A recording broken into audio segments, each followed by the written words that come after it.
Hello, my name is Paul Jenkins, Managing Director of UK Packaging Innovation Consultancy, the PACO, and I'm delighted to be joined today by Costas, who's a self-proclaimed innovation veteran. So how are you doing today, Costas? I am absolutely fine, Paul. And nice to be here. Excellent. Really good to speak to you today. We've been working together for at least a decade, and I've Yes. always been impressed with what you do. Can you tell me a little bit more about what you're up to and what you do?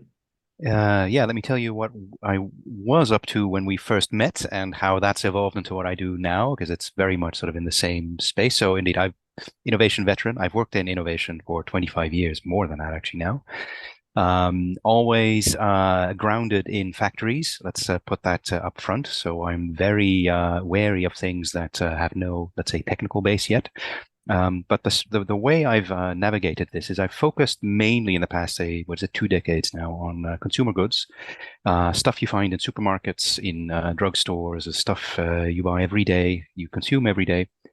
And originally with an agency I co-founded called Happen, what we tried to do was just figure out, okay, what are the leftover little frustrations, the actual needs that still exist in these very mature domains, and how do you answer to those needs with something which is, you could say, feasible, commercially viable? That's simple.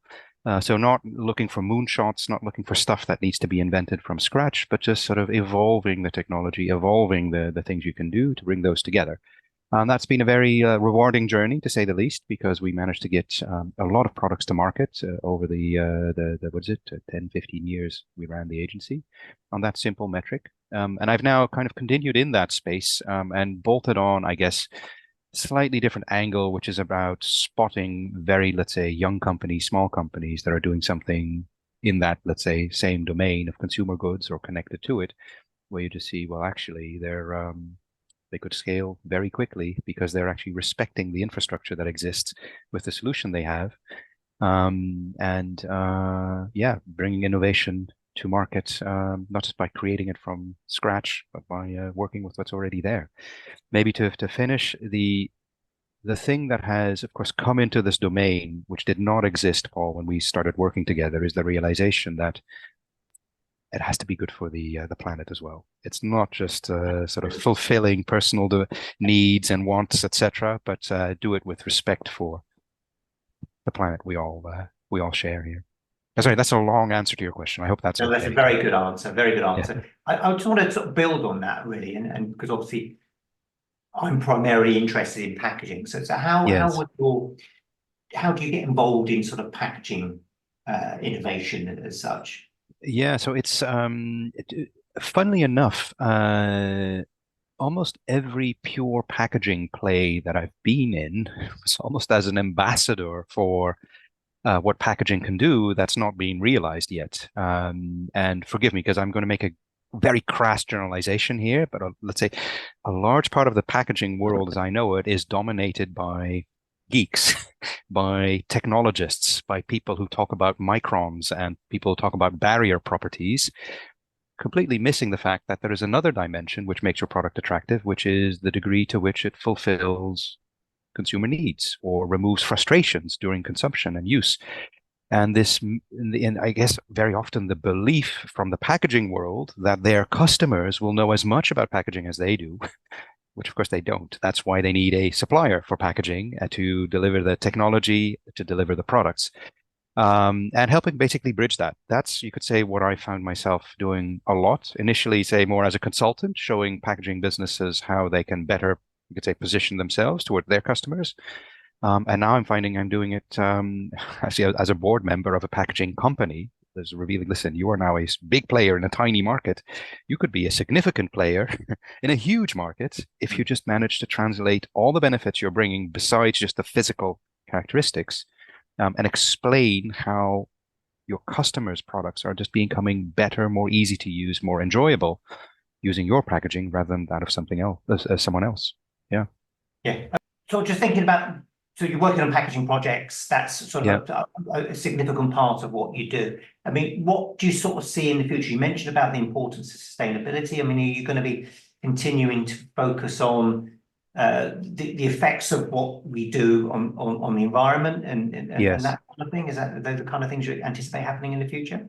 Yeah, so I think the path of let's say recyclability is already well, no, I won't say it's well trodden, but everyone has that on their radar already. But I think it would be a shame if the let's say the considerations for more sustainable or creating positive impact, so to say, would be limited to that because there are more things you can do. I mean, even just the example of MICFAC where I'm on the board is that's a packaging which basically reduces the amount of food waste and the amount of energy used during, let's say, the use of that packaging in production, which gives you what used to be pure cost saving in a way, but now if you realize actually it's not just saving cost, it's actually removing a lot of, let's say, the negatives associated with packaging normally to create a better product. So it's widening, I guess, the spectrum of, let's say, levers you can pull to do good, starting by just being aware of them and not just going down one route only.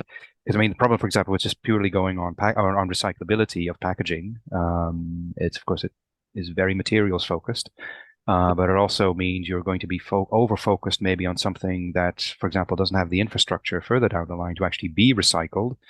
And I'm not saying it's a waste of the effort, but it's you're definitely overemphasizing on something that won't actually give you the immediate returns of, for example, using less energy in production or creating less waste in production, which effectively doesn't need a recycling infrastructure. You see what I mean? So it's I guess showing where there are gains to be had and making that at least more accessible to some of the parties I work with. Yeah, I mean, you're articulating that this isn't easy. What we're It's doing. not easy, no, but it's also you don't need to make it as hard as some people seem to be making it.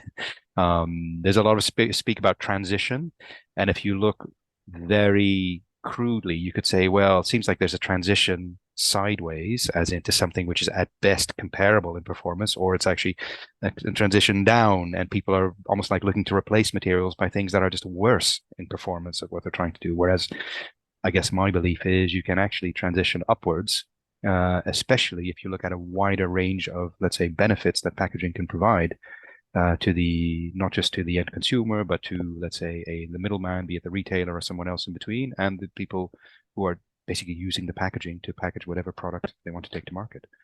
There's just so much more there. Excellent. That was going to be my last question, but I noticed some really interesting books behind you, and I wonder if you were able to tell us a little bit more about On this your side, side hustle of writing excellent innovation books. well, whether they're excellent or not is someone else's work to judge on. But yes, I really enjoy writing on this topic for two reasons, probably. First is because on the other side here, I have a huge, say, set of business books that sort of explain how innovation works, and I found most of them don't really describe how it works because it's in reality much uglier and much Yeah. more sort of human in a way than the models predict. So I've had a lot of fun writing books, basically just, I guess, revealing the ugly reality of how this happens. The Grumpy Innovator trilogy is really just a combination of aphorisms, thoughts, and polemic articles on sort of what I think how this really happens, particularly in, say, mass markets.